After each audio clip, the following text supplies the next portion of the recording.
Okay.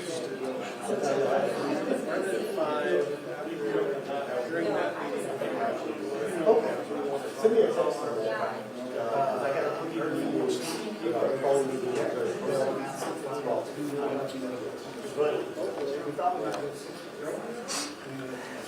Let's get hey, how would All right, I think everyone's here. We hope everyone's ready. All media cameras going. Y'all are good? All right. Well, thank everyone for coming on short notice today. Today we have City Secretary Stephanie Coggins, Mayor Cole Stanley, who will talk about the petition ordinance. We'll start with Stephanie Coggins.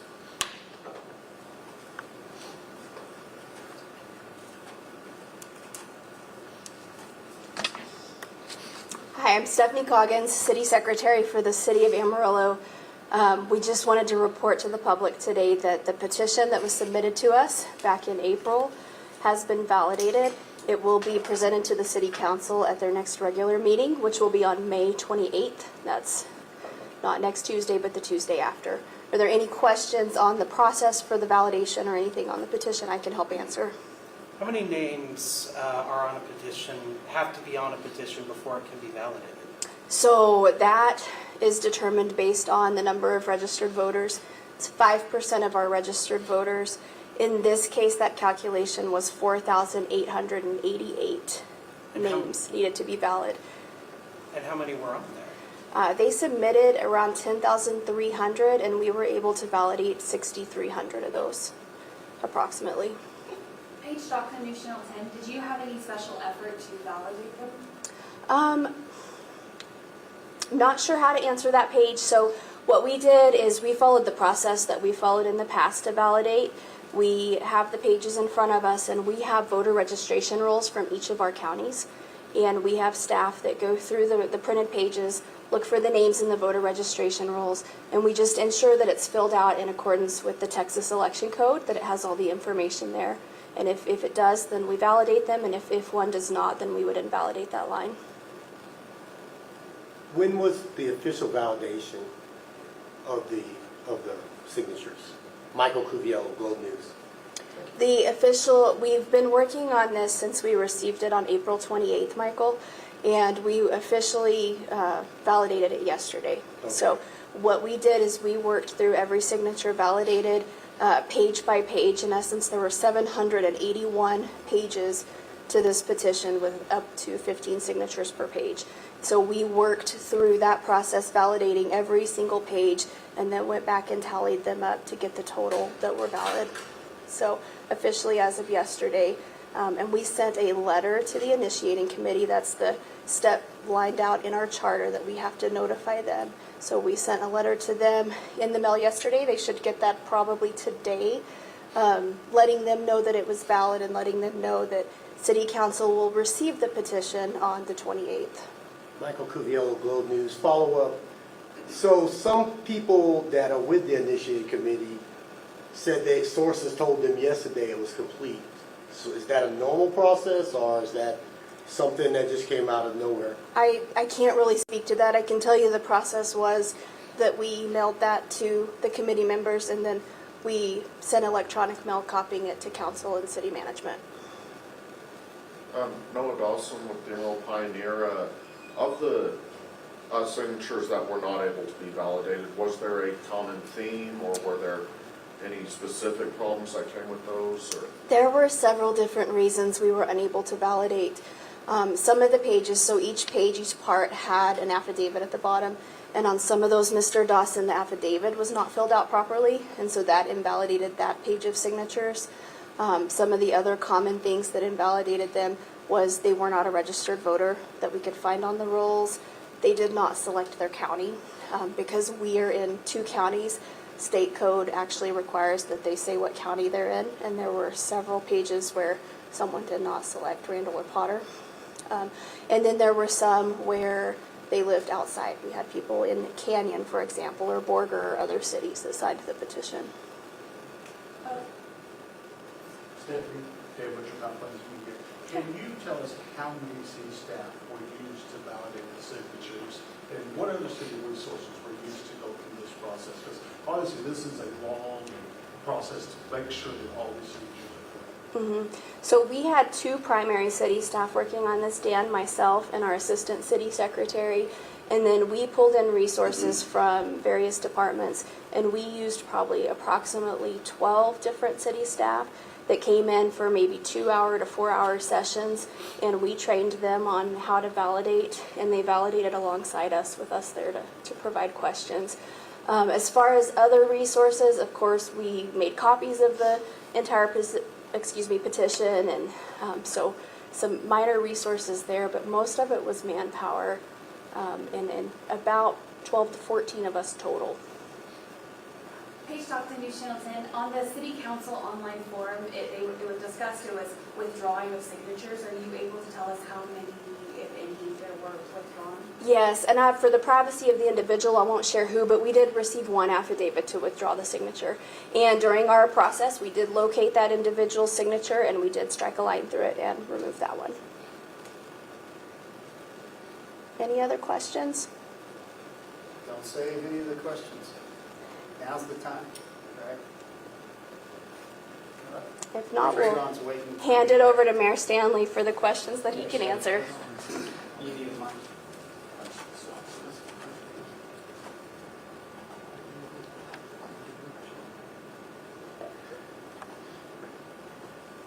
All good? Appreciate you guys and your patience on that. He had a microphone that went dead. Mayor Cole, Stanley, City of Amarillo, I'd like to thank Dave Henry for setting all this up. Last minute, of course. We didn't know any of this until really very end of the workday yesterday. And then to our city secretary as well, appreciate her professionalism and, as always, doing her due diligence to get everything out and follow procedure to make sure that everything in the process is followed. And we've been through this one other time in the previous year. We had another petition. I actually was on that committee, and it wasn't validated. So I think our population is learning a great deal on what this process needs to be. And I'm in favor of the fact that this is the real, true voice of the voter. And so from whatever happens from here, I think what we're doing is we're honoring the system that we've all kind of pledged to. So I don't really have any statements that I need to make here. I think the city secretary did a good job of kind of putting forward the news for you guys, and I would love to just handle questions and take them in whatever order you'd like to give them. Trayvon Gay, ABC7. Yes, sir. Of course, I know you probably heard the news that here in Clarendon, they were also offered this, and they did a unanimous rejection of it. Is City Council here in Amarillo going to take that into consideration of their research of the sanctuary city here? Well, Trayvon, that's a great question. This has been done and petitioned all across the state in the way in which you've seen citizens that have brought this forward to multiple commissions and councils. I think you've seen the city of Amarillo choose to do this fairly differently in the way in which we have taken our time. We have walked through some very lengthy meetings to make sure that all those voices get their opportunity to speak. And I think that what you'll see council do next is what we have intended to do much of this time, from I'd say the point in which that we were educated on what the state law currently contains, and then what this petition could do in increasing some things that would be regulatory on the private right of action. So moving forward, I think you're going to see council move forward with the plan that council has always maintained. And then that in no way will negate what the citizens have as an opportunity to put this petition on the ballot. Right. Trayvon Gay, again, for ABC7. If this ordinance does get passed, how will you guys enforce it? So the great thing about this particular ordinance that is being referenced by this petition, there's no enforcement mechanism for the city of Amarillo. The city of Amarillo has no role in enforcing any of this. The entirety of this draft that they've put forward, all private right of action. Jacob Kane, News Channel 10. Could you explain what you mean by private right of action in layman's terms? Sure, and Paige, we'll get to you next. Thank you for the question. So I am not an attorney. I have no legal expertise. I can only tell you what I've been told, what I've learned, and what I read the petition to say. So it creates a private right of action, which just means simply the ability for one citizen to sue another citizen for something that they would derive out of the description in that ordinance.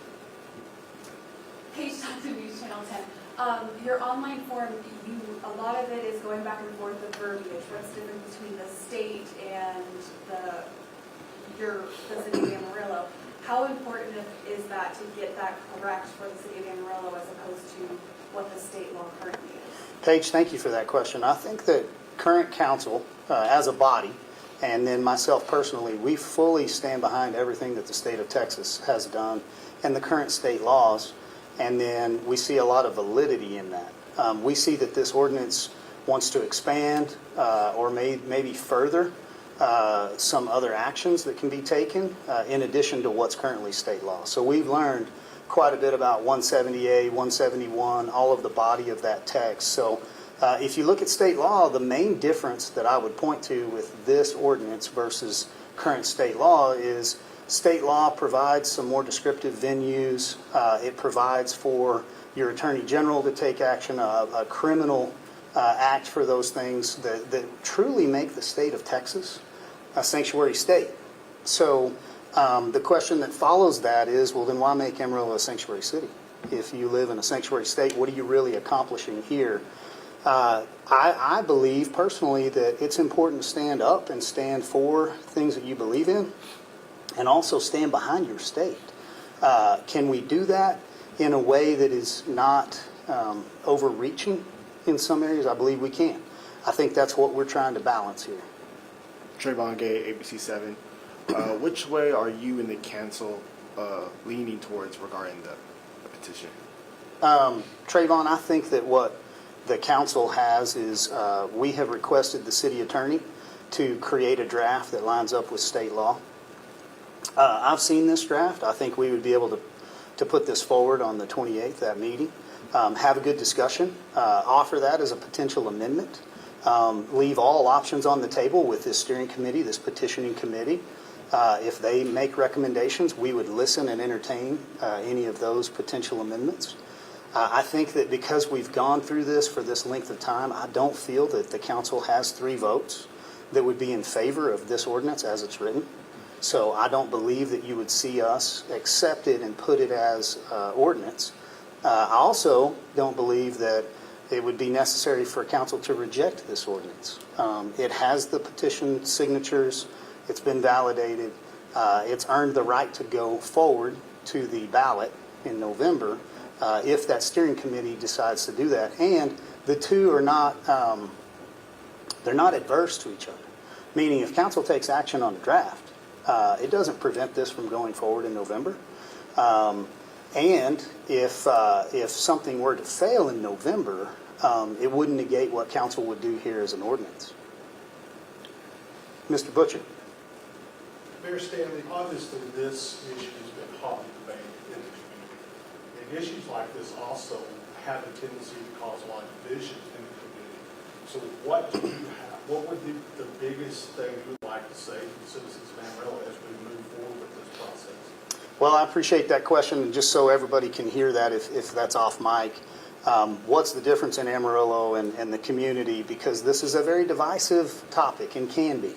Not necessarily the first thing you should bring up on Thanksgiving dinner with your relatives, right? So one thing that's very encouraging, you've seen our community and the Panhandle spirit that rests here truly respect each other's points of view.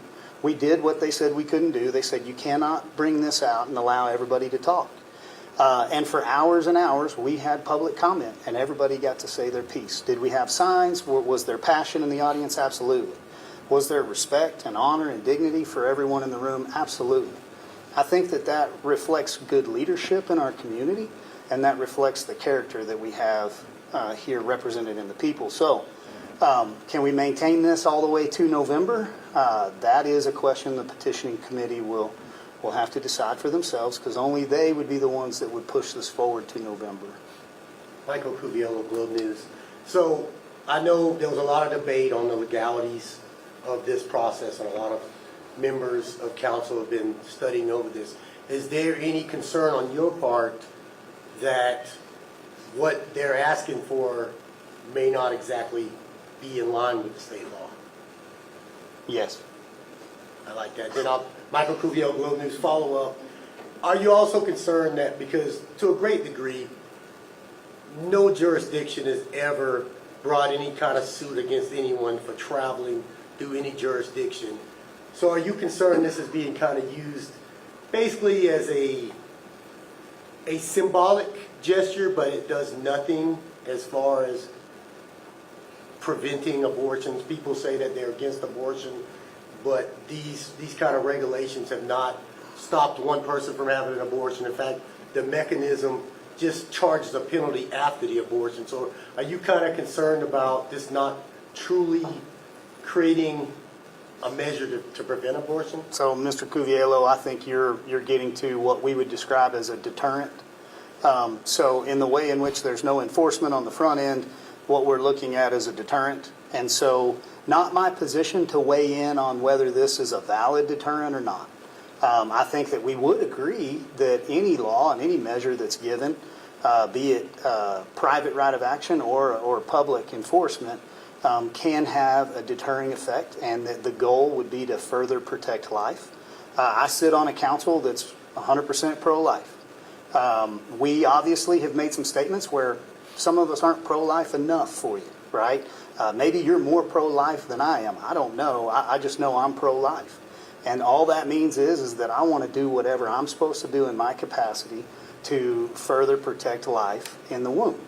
Now, the definitions and when that starts and all of the nuances is what we argue about, but what we're not arguing about is the validity of this ordinance to protect life in the way in which I think we would agree that it's a deterrent. Does it do more than that? I'd leave that up to each person to decide for themselves. And then there are things we do in civic action and in our communities that don't 100% solve a problem. They're just steps toward in the right direction of what we think it would solve the problem. And so the state of Texas has acted. What the council's prepared to do is directly in line with state law and what the state has defined. Trey Bonker, ABC7. Yes, sir. So Texas is a sanctuary state. So does passing this ordinance open the city to unnecessary lawsuits? So I would just tell you, this is a personal opinion.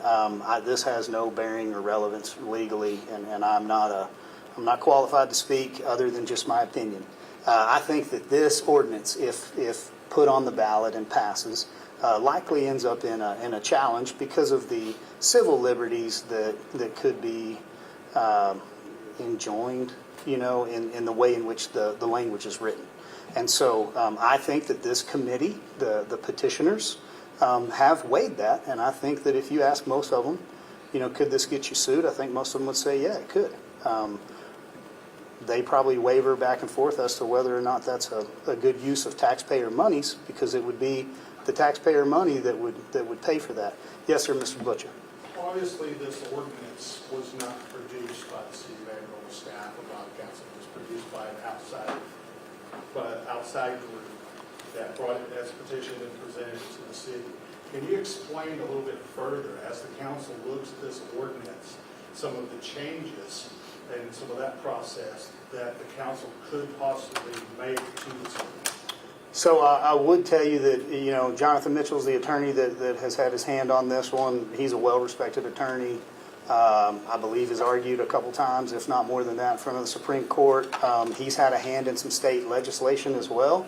SB 8 lines up a lot with this ordinance. And so this ordinance is not the same as 50 of the other ones that have been passed around the state. They all differ and have changed as time has gone on, and different communities have altered things.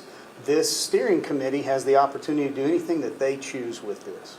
However, it has to be accepted as an amendment to that, and then the way in which it's amended has some legal consequences based on the signatures that were presented. So to what extent you could amend that, I don't know. But the form of it, I think, is pretty much in line with the big items. The top 3 items, I think, are what council has addressed and will address, and I think would be 95% satisfactory. So, if we can't get you 100% of the way there, is 95 good enough?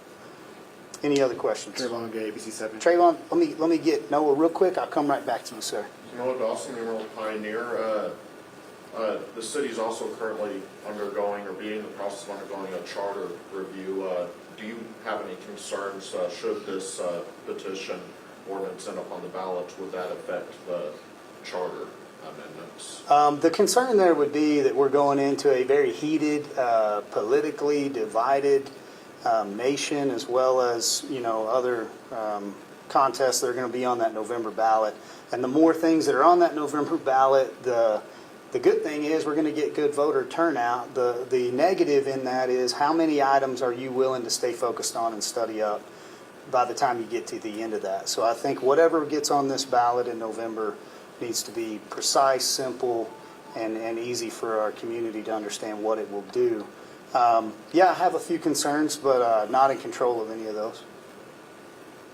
Trayvon. All right.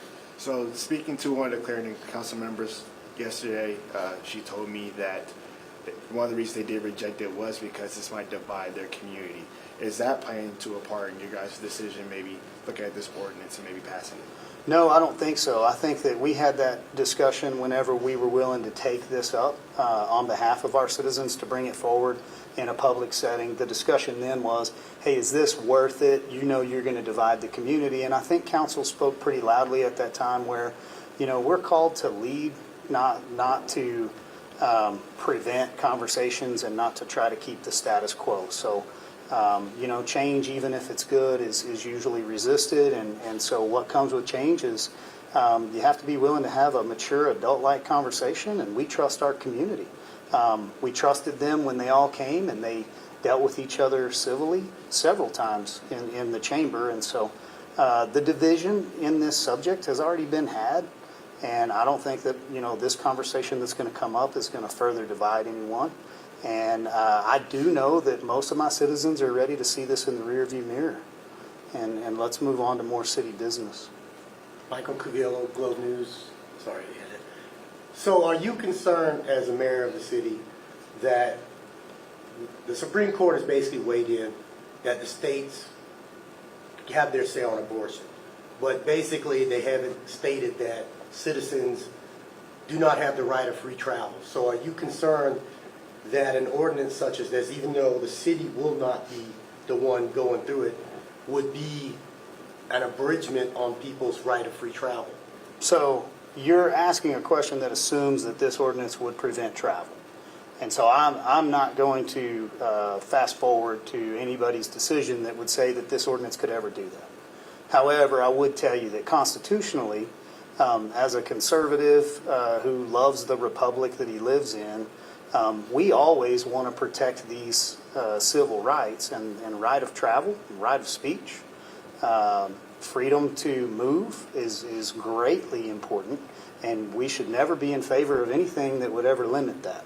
That's a super dangerous thing to abridge, and once you're on that road, it's hard to get turned around. So I think that is well cautioned. But this ordinance specifically, I'm not telling anyone that this ordinance would limit travel. But you don't see that if you're saying that you could be sued for traveling with a person to get an abortion in another state where it's legal. You do not see how that could be construed as not having right of travel? Let me answer that in the way that the state answered it under aiding and abetting. So if I get my numbers right, great. If I get them wrong, then somebody will correct me, I'm sure, with an email. But I think it's 171.208, that's aiding and abetting. So if you're aiding and abetting, that includes travel. And so that includes reimbursement, that includes procuring, and multiple things. So the state's already spoken on this. So whether or not you can drive down this county road X or down that I-40 drive has really nothing to do with the fact that aiding and abetting is aiding and abetting. Ms. Page, you go right ahead. Page Dr. News Channel 10. So the state law does have a vague understanding of it's a little bit more vague with the Heartbeat Act and not knowing when is it fertilization that it starts. How do y'all plan to make sure that that's not as vague as the state has it, so that there's not any kind of confusion for the community? Yes, ma'am. I think it's important to have your defined terms, which are defined in 171. And, state defines fertilization as the point of conception and every other embryonic or gestational period and stage. And so that does not necessarily line up specifically with SB 8 of 6 to 8 weeks on the Heartbeat Act. But if you look at it, what the Heartbeat Act was it was a step in the process to get where we're at. So do we always have to refer back to a step in the process, or can we just stand where we stand? So I believe that council would take action to further clearly define in a draft that would be put forth that we would accept as an updated ordinance that defines fertilization point of conception. And, sorry, page Dr. Washington. So obviously May 28th is when y'all are coming back together to discuss this and what do you see as the next steps? Just clearly detail what those next steps look like. Yeah, and we can ask City Secretary if she needs to more clearly define anything on the legal side or the procedure. Council wants to have a discussion. So we're going to invite everyone to continue to engage and speak on this. We will have to set aside some exclusivity to the conversation that can be had with the steering committee and the petition committee to see if they would entertain maybe a draft from council in lieu of this 18-page draft. If that's not part of it, then I think they have a clear decision to make. Council would not be able to vote on anything on the 28th. We're not trying to rush this. I think this council has always kind of despised the Friday afternoon notice with a Tuesday up and down vote real quick and then let's move on. So we'd put it on a following meeting, and if we had to, we'd call a special work session. Not a work session, but a special session, to where we could just dedicate some time to continue to discuss this and vote on it. I think that the draft could pass, and if it fails, then we've done our job to represent, our own core belief. Stanley didn't, but you're happy to speak. I'll get you next. So let's say that the council, we go through the public hearing, and we go through the vote and everything, and the council decides that, we vote no against this, right? We think it's better in the hands of the voters. Do we have enough time to get this on the ballot? Yes. So I think City Secretary could confirm that, but what's our last date? August what? August 19th. August 19th. So we have time. And then we're hard workers down here. This council likes to work hard. So we are walking, chewing gum, texting, driving all at the same time, here trying to get to the point of charter amendment, charter review, sanctuary city manager search. Like there's time to get to this, but the more that we can focus on any one thing here, I think the more deliberate we can be, and we're trying to act appropriately and with great consideration. I think you had a question. Yeah, Devin Singleton, camera level 4. Why would there be a need for a local addition to what the state is already doing? Because like you said whenever it came to travel, and how that taking steps in that direction is an overreach, it's hard to undo.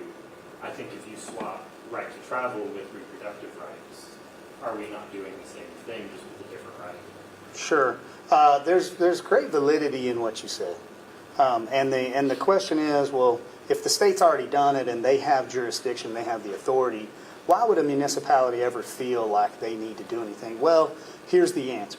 Local matters most. And all of your state laws are derived from those local bases and foundations. And so giving your citizen and your constituent the right to have a voice at the local level is very important if you want to be adequately represented at the state level. So if I'm your only voice on once a year state legislative requests, then honestly we're not going to be very productive. And so this is the system we signed up for, and this is part of the process. And it does no harm for a municipality to come out and just state, like, hey, we have a local ordinance that says speed limits are important. And you know what? TxDOT agrees with it. right? And so this can come right in line with that. I do see the difference in a local municipality maybe taking a jurisdiction that it doesn't rightfully have legally. So we want to be very cautious that we don't step over and across the line to go against anything that the state has defined. We're not trying to redefine state law, and I think that as long as we're mindful of that, we'll make good choices. I saw somebody, but I can't remember who it is. Yes, sir. Oh, that's an Emerald Pioneer. You mentioned the city has a potential ordinance that it's looking at different from the ordinance in petition, and that there may be negotiations.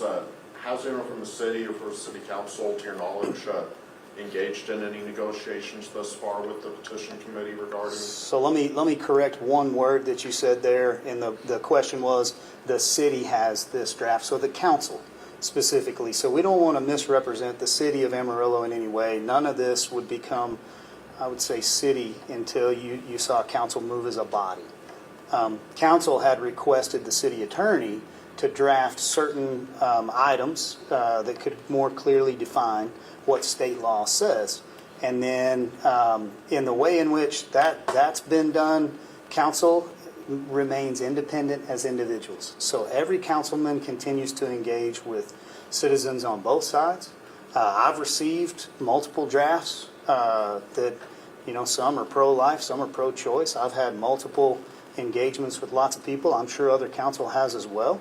We're not limiting, myself or the city, not limiting council to engage with any of the constituents on this item.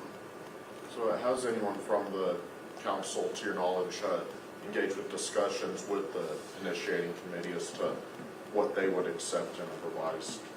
So I'm unaware of what would be an amendment that would be acceptable. I have had one conversation with two ladies that are very active on that petition committee, and they did state that they felt like the committee would entertain an amendment, but no specifics as to what the amendment would look like. Yes, sir. Okay, man, we're all done. I hate to stand up here too long because then you guys will come up with more questions, right, Trayvon? And Cuviello always has one more. Are there not 3 or 4 other topics you want to ask me while I'm standing? I was just asking, man. I'm kidding. Michael Cuviello, Globe News. Dang. So you mentioned aiding and abetting. So do you see that driving your loved one to another state where it's legal to do certain things Yes. is considered aiding and abetting? Oh, that's a really good question. So As far as legally. I consider that the state's rights are more important than the federal role, and that those states' rights matter, and the federal role should only engage when the state can't or doesn't have the capacity to manage that. And then below that, the municipal level is even more important of making sure those states' rights reflect those communities. Now, people that may choose to do legal or illegal things in other states, that act should be totally held responsible on the person that commits the act. In that state that chooses not to hold them criminally responsible, perhaps. So, if we take a state that allows for the recreational use of marijuana, do I believe that the person that drove the person to that state to engage in recreational use that's legal in that state aided and abetted them in that? And I just have to tell you, personal responsibility is where all that lies. And so I'm personally responsible here in this state to abide by these rules and to stand up for what I believe in. People have the right to travel, and it's very important. And so when you behave in a different way in a different state, that's on you. And I wouldn't conflate the civil right of action as a needed measure, for the person that drove and ignore the person that committed the act. Even though that act was committed in a state where it was illegal to commit that act? I think it relies on the person. So, we have moral and we have legal, and the morality of it doesn't change, even if there's a line there where something is illegal or legal. And I think that this is what we're looking for in leaders and in our fellow citizens is personal responsibility. Man, I would like to have you guys just give yourselves a great big round of applause for being so gracious with us here today. It's a hard topic. You guys are a fantastic press, and we appreciate you coming in and taking some time with this one and accurately reporting on it. So you guys have a great afternoon, and hopefully we will know more on the 28th. Thank y'all.